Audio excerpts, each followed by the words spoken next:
Amin.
Assalamualaikum warahmatullahi wabarakatuh.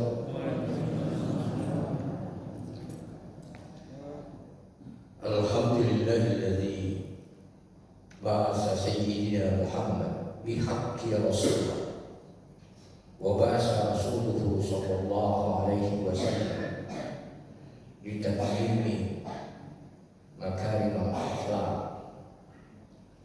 Asyhadu an la ilaha illallah wahdahu la syarika lah wa asyhadu anna Muhammadan abduhu wa rasuluh syahadatan 'abqa. Allahumma salli wa sallim ala sayyidina Muhammadin Mustafa wa ala alihi wa sahbihi manna bi jami'il huquqil qadar. Pak Ketua, Pak Prof, Pak Dekan, Bapak Ibu, hadirin hadirat jamaah subuh Masjid Baitul Mukminin yang dimuliakan Allah. Kajian kita subuh ini giat atau usaha memperoleh ridha ilahi seperti permintaan Pak Sekretaris yang lalu, karena kajian kita pada Jumat lalu berkaitan dengan ikhlas. Apa kaitannya dan apa perbedaan antara ridha, ikhlas dan sabar? Jadi kalau kita sebut ikhlas itu adalah landasan yang mendasari kita melakukan sesuatu, itu ikhlas namanya. Sementara ridha adalah sikap jiwa dalam menerima ketentuan dan pemberian Allah, itu ridha. Sedang sabar adalah langkah awal untuk mencapai keridhaan Allah. Jadi tiga term yang kita sebut itu berbeda antara satu dengan yang lain. Jadi kalau ridha ini adalah secara harfiah berarti kerelaan atau persetujuan Allah terhadap hamba kita semua. Maka petunjuk tentang bagaimana memperoleh ridha ilahi itu banyak disebutkan dalam ayat-ayat Quran. Beberapa diantaranya menjadi kajian kita sendiri. Pertama, kita bisa lihat misalnya di surah Al-Bayyinah, surah ke-98 ayat 8. Ketika Allah itu mengingatkan kita semua dalam kaitannya dengan ridha Allah, jazaohum inda rabbihim jannatun 'adnin tajri min tahtihal anhar khalidina fiha abada radhiyallahu anhum wa radu an dzalika liman khasyiya rabbah. balasan mereka di sisi Tuhannya adalah surga yang di bawahnya mengalir sungai-sungai. Mereka kekal di dalamnya.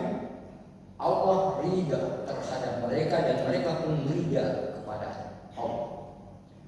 Yang demikian itu merupakan balasan bagi mereka yang takwa atau yang takut kepada Allah.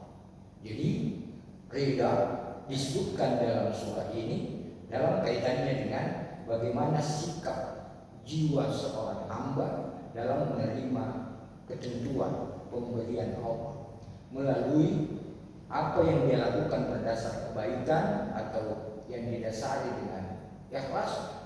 Maka balasan mereka yang melakukan itu adalah surga Aden yang di bawahnya mengalir sungai-sungai. Mereka kekal di dalam. Jamaah subuh dimuliakan Allah. Itulah sebabnya dalam kaitannya dengan ridha ilahi selalu kita upayakan dan selalu kita jadikan sebagai target bagaimana kita memperolehnya. Ridha dia waridwanu minallahi akbar. Keridhaan Allah itu di atas segala-galanya.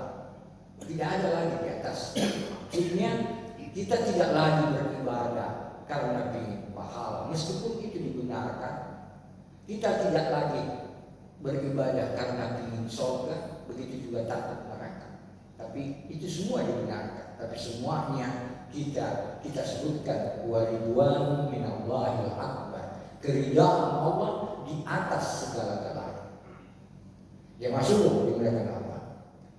Begitu juga di surah Al-Baqarah 207, begitu juga di 265. Semua berkaitan dengan bagaimana memperoleh keridhaan Allah.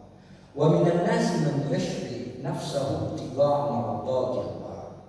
Dan di antara manusia ada yang mempertaruhkan atau mengorbankan jiwa mereka karena mencari keridhaan Allah. Wallahu rauful bil ibad. Jadi dalam kaitannya dengan mencari keridhaan Allah, ada di antaranya manusia itu mengorbankan jiwa atau diri mereka di semata-mata untuk memperoleh keridhaan Allah. Sama juga di surah Al-Baqarah 265.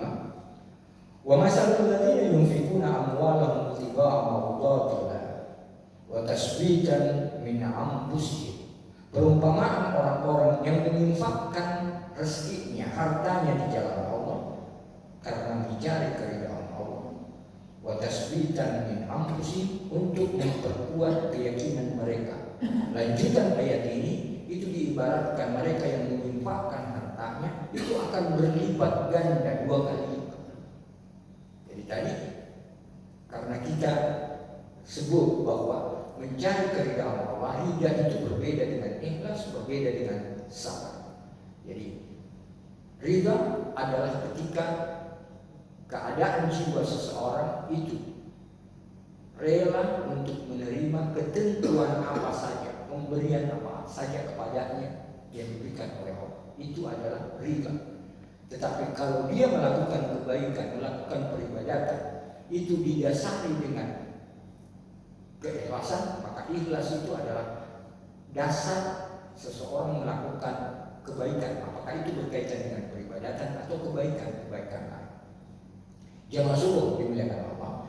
Jadi inilah yang kita sebutkan dalam kaitannya dengan petunjuk Quran berkaitan dengan mencari keridhaan Allah. Kita nanti lihat seperti apa usaha yang bisa kita lakukan dalam kaitannya supaya kita memperoleh, dan nanti kita lihat apa yang menghalangi sehingga keridhaan Allah itu tidak dapat diraih. Jadi cara kita memperoleh keridhaan Allah itu ajaran Islam menuntun kita. Yang pertama, takwa. Takwa dalam hal ini mematuhi perintah dan menjauhi larangan. Kita datang sholat subuh berjamaah itu bagian dari ini. Jadi jadikan sabar sebagai kendaraan hidup dan takwa sebagai bekal kematian. Nanti juga kajian kita dalam bagaimana menjadikan sabar sebagai kendaraan hidup dan takwa menjadi bekal kematian. Satu di antaranya adalah mematuhi perintah dan menjauhi larangan Allah. Itu yang usaha kita yang pertama dalam kaitannya dengan bagaimana memperoleh keridhaan Allah. Yang kedua, seperti tadi penjelasan tentang ridha itu, kita menerima ketentuan yang ditetapkan oleh Allah, takdir. Nah, itu. Jadi kita menerima itu. Tidak ada nanti juga salah satu di antara penghalang kita menerima keridhaan Allah juga disebutkan dalam Al-Quran adalah ketika kita sudah merasa melakukan kebajikan itu sudah sangat banyak, sudah cukup. Tetapi justru ketika kita berdoa berharap sesuatu, doa kita tidak terijabah, maka kita selalu mengatakan apalagi yang belum saya lakukan. Itu berarti kita belum menerima takdir Allah. Yang ketiga, memperoleh ridha orang yang ridha Allah tergantung pada ridhanya. Siapa-siapa mereka? Al-Quran menyebutkan satu adalah bagaimana kita berusaha memperoleh keridhaan Rasulullah SAW. Satu, orang yang melalui dia keridhaan Allah itu dapat diterima. Dan yang kedua, kita senantiasa memperoleh ridha dari kedua orang tua. Ridha Allah, ya. Jadi ridhanya Allah itu tergantung pada ridhanya kedua orang tua. Min ridha walidain. Jadi keridhaan Allah tergantung pada keridhaan kedua orang tua. Yang ketiga, misal seorang istri, seorang ibu meninggal dunia, lalu suaminya ridha, maka istri atau ibu itu surga tempatnya. Kenapa? Karena orang yang padanya ridha Allah tergantung ridhanya. Suami yang meridhakan istrinya, merelakan istrinya ketika dia meninggal dunia, dia menerima itu, maka tidak ada balasan kecuali surga bagi si istri. Karena memperoleh keridhaan orang yang ridhanya tergantung pada ridha. Ridha Allah tergantung pada ridhanya. Ridha Rasul, ridha kedua orang tua, dan ridhanya suami pada saat sang istri meninggal dunia. Yang ketiga, yang keempat dalam kaitannya berdoa. Ini tadi yang pekan lalu Pak Sekretaris, karena kita sering kali ada doa yang selalu kita baca nih. Ilahi anta maksudi wa ridaka madlubi a'tini mahabbatik wa ma'rifatik. Jadi kalau kita lihat cara petunjuknya ini tidak ada dalam Quran dan Sunnah Rasul. Jadi ini yang selalu ini adalah zikir yang diucapkan. Kalau kita baca penjelasan Profesor Abdul Karim Amirullah, Prof. Hamka, ini adalah gubahan dari Rabiatul Adawiyah. Jadi mereka penganut tarekat Naqsabandiyah, Khalidiyah ini melasingkan zikir ini.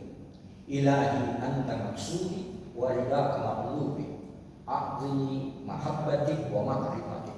Jadi kepadamu ya Allah kami tuju, ridhamu kami dambakan, beri kami kekuatan untuk mencintaimu dan memakrifatimu.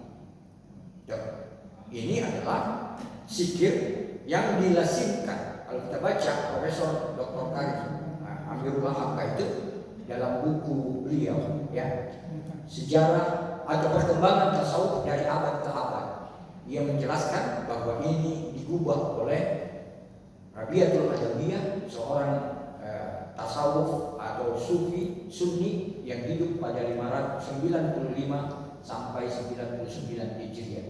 Ini yang dilasimkan.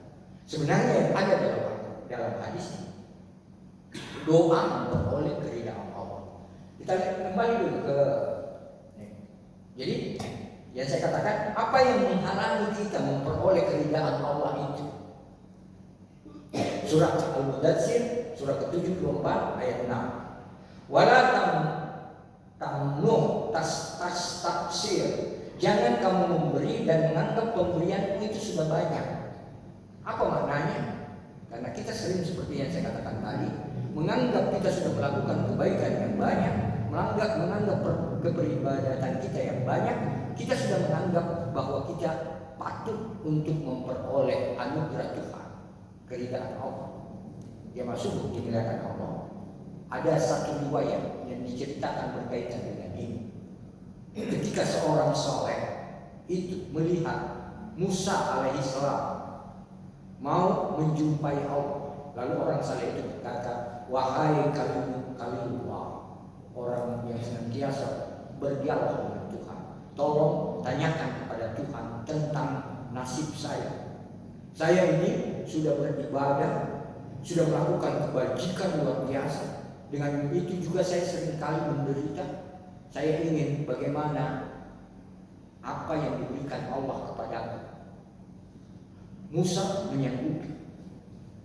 Sementara dia berjalan, seorang pemabuk juga bertanya kepada Musa, Musa, tolong sampaikan kepada Allah, saya ingin informasi bagaimana nasibku. Saya ini pemabuk, saya tidak jarang sekali berbuat kebajikan, tapi saya ingin tahu bagaimana nasibku di hadapan Allah. Musa pun mengiyakan. Di hadapan Allah, Musa memperoleh informasi, beritahu hamba yang soleh bahwa tempatnya adalah tempat yang indah, tempat terbaik saya peruntukkan untuknya. Dan beritahu kepada pemabuk dan yang melakukan kemaksiatan itu, tempatnya adalah tempat yang seburuk-buruknya tempat kembali. Pada saat dia pulang, ketemu dengan orang soleh itu, lalu orang soleh itu berkata, apa berita dari Tuhan?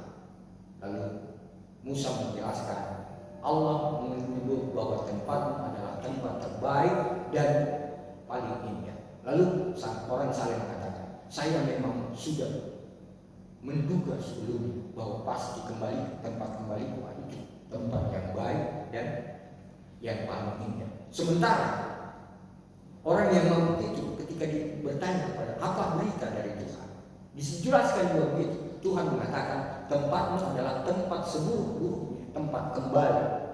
Orang pemabuk itu justru berdiri, menari-nari, gembira sekali. Heran Musa, kenapa ini orang pemabuk yang justru disebutkan tempat kembalinya adalah tempat yang seburuk-buruknya? Dia gembira. Lalu dia mengatakan, saya bersyukur. Saya ini menurut saya tidak ada lagi orang yang mengingat saya, tapi ternyata Allah mengingat saya. Dengan memberikan, meskipun Allah memberikan kepadaku tempat yang paling buruk, tapi itu yang saya syukuri. Ternyata Allah masih mengingat saya. Ternyata riwayat menyebutkan di akhirat tempat keduanya bertukar. Orang saleh justru masuk ke neraka, orang yang tadi itu justru masuk surga. Takjub Musa, kenapa bisa begini? Kata Tuhan, orang saleh itu tidak layak menerima anugerah, karena anugerah itu tidak dapat dibeli dengan amal soleh. Sementara orang yang menganggap dan mengakui dirinya itu selalu melakukan kemaksiatan, saya senang padanya karena dia menerima ketentuan dari penerimaannya tentang apa yang disebutkan. Itu yang saya senang. Apa maknanya? Ternyata orang soleh itu belum keluar dari egonya, keinginan diri. Dia lebih memilih diri keridhaan dirinya ketimbang ridha Allah. Jadi walaupun tas tafsir, jangan kamu memberi dan menganggap pemberian itu sudah baik, sudah banyak. Jadi kita tidak boleh melakukan atau beranggapan karena kita sudah melakukan peribadatan yang banyak, beramal saleh, lalu Tuhan harus memberikan kepada kita balasan yang baik. Jadi keridhaan Allah. Ya. Jangan sekalian karena itu, bagaimana zikir? Jadi tadi kan kita katakan bahwa kiat memperoleh keridhaan Allah, satu sudah banyak kita lakukan takwa itu. Kemudian kita menerima takdir, kita usahakan bisa menerima apapun. Setelah, kalau dalam kaitannya dengan usaha, jangan kita bilang ya sudah itulah.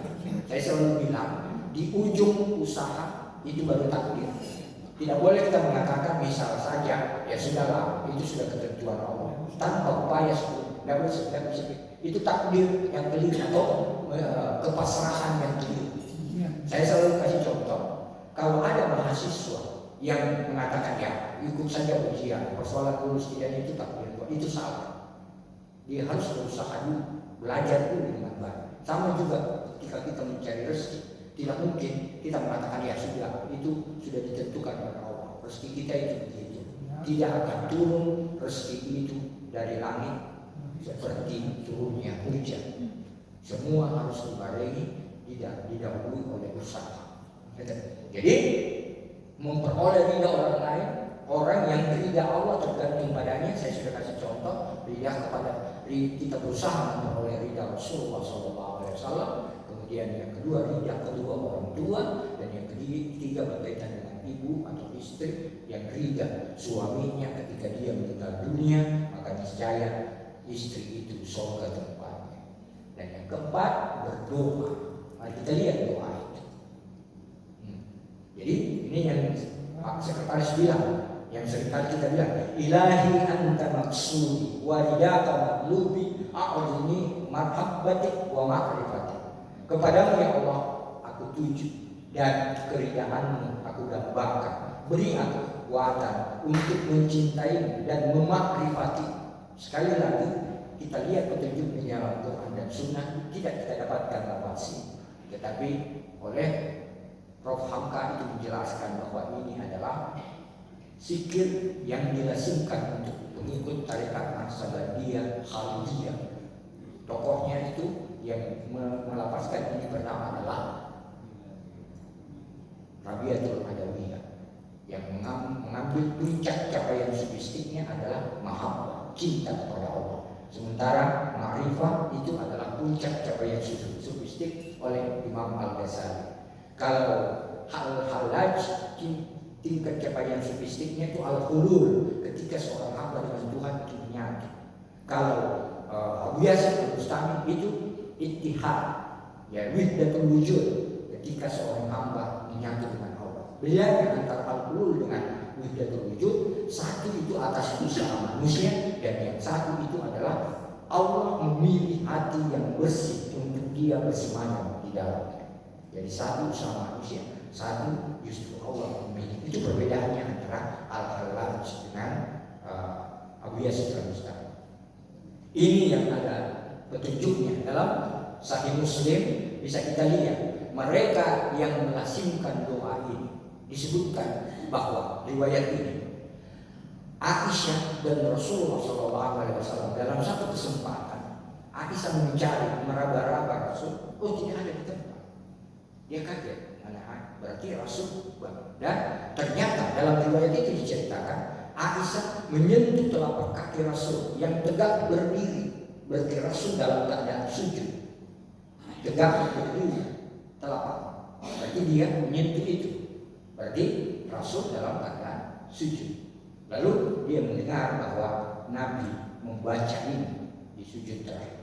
Allahumma inni a'udzu biridaka min sakhatik wa min mu'afatik min uqubatik wa a'udzu bika minka la uhsi sana'an 'alaika anta kama asnaita ala nafsi. Jadi ya Allah, aku berlindung, aku dengan ridha-Mu, aku berlindung dengan ridha-Mu dari kemurkaan. Aku wa bimu'afatik, dari maaf-Mu dari terhadap hukuman-Mu. Aku berlindung kepadamu dan senantiasa aku tidak dapat menghitung pujianku kepadamu sebagaimana engkau memuji dirimu sendiri. Jadi ini doa disampaikan oleh Aisyah tadi dalam riwayat ketika Rasul dalam keadaan sujud, karena diketahui dia menyentuh telapak kaki Rasul. Menyentuh berarti dia berada dalam keadaan tegak, tidak mungkin dalam keadaan berdiri, karena kalau dia dalam keadaan berdiri bukan telapak yang disentuh. Nah, ini juga dijelaskan oleh para ulama. Ini menandakan bahwa boleh untuk tidak membangunkan keluarga dalam kaitannya dengan ketika seorang bapak, suami atau kepala keluarga melaksanakan sholat malam. Jadi ada kebolehan untuk tidak membangunkan keluarga yang ada usul atau tidak ada usul. tapi sebaiknya membangunkan keluarga untuk sholat malam bersama. Itu yang satu. Yang kedua, ini mengandung konsekuensi bahwa ternyata berdasar riwayat hadis itu, Aisyah menyentuh telapak kaki Rasul, menandakan bahwa bersentuh antara kulit laki-laki dan kulit perempuan itu tidak membatalkan wudu. Pada saat itu. Tetapi ketika kita mendapatkan penjelasan, ketika para ulama menjelaskan aula masjidun nisa, menyentuh perempuan. Jadi dalam kaitannya dengan menyentuh perempuan, kenapa Imam Syafi'i menganggap setiap sentuhan antara laki-laki dan perempuan yang bukan muhrim itu batal? Kenapa? Karena di kulit itu ada rasa, maka dia batal wudu. Tapi kalau yang bersentuh kuku dengan kuku tidak batal, karena di kuku tidak ada rasa. Imam Abu Hanifah justru mengatakan tidak apa-apa, biar bersentuh kulit dan bukan muhrim, tidak membatalkan wudu, karena kecuali kalau pada saat bersentuh itu ada hasrat lain, ada sesuatu yang muncul pada saat bersentuh itu, hasrat misalnya yang biologis berkaitan dengan itu yang membatalkan wudu. Jadi itu kandungan yang kedua yang dapat dipahami dari riwayat itu. Dan yang senantiasa dianjurkan adalah ketika kita bermohon meminta ridha Allah, keridhaan Allah. Dalam riwayat disebutkan ini dibaca atau disebutkan oleh Aisyah dalam sujud Nabi pada saat dia sujud. Dan yang kedua, riwayat juga menyebutkan bahwa Imam Ali karramallahu wajhah itu di akhir witir beliau itu membaca doa ini. Jadi doa ini adalah permohonan untuk mengharap ridha Allah. Saya kira ini jemaah subuh yang dimuliakan Allah. Sekali lagi kajian kita berkaitan ridha Ilahi, bedanya dengan ikhlas dan sabar. Kita sudah bisa membedakan ketiganya. Term ini dapat kita pahami ternyata berbeda. Ikhlas adalah landasan yang mendasari kita melakukan sesuatu. Itulah ikhlas yang lalu kita sebut karena Allah, untuk Allah, kepunyaan Allah. Kalau ada orang yang seperti riwayat Saddad bin Aus, kata Saddad, saya menemukan Rasul dalam keadaan menangis. Lalu aku tanya, ya Rasulullah, kenapa engkau menangis? Rasul menjawab, saya khawatir dengan kemusyrikan yang dilakukan oleh umatku. Bukan mereka menyembah bintang, berhala, bulan, tetapi ketika dia tidak melakukan sesuatu itu karena Allah, untuk Allah, kepunyaan Allah. Mereka yang melakukan sesuatu bukan karena Allah, itu namanya musyrik lahiriah. Sementara mereka yang melakukan sesuatu yang bukan untuk Allah, itu menyebabkan musyrik batiniah. Ketika beribadah, kita hanya ingin, meskipun dibenarkan oleh agama, mengharap pahala, surga, terhindar dari neraka. Dan kita mau supaya kita lakukan semuanya untuk Allah, supaya kita bertadi dengan ridha ilahi. Saya kira ini jemaah subuh yang dimuliakan Allah. Benar, insyaallah ini yang sekali lagi Pak Sekretaris, ilahi anta maksudi wa ridaka maqlubi adalah lapas zikir yang dilakukan oleh para pengikut tarekat Naksabandiyah Khalidiyah.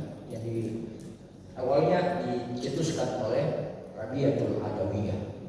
Sementara ini ada dalam hadis riwayat Muslim, ini riwayat Muslim, karena ini berdasar riwayat yang diceritakan Aisyah ketika dia kaget Rasul tidak berada di sisi yang mana untuk ibu-ibu.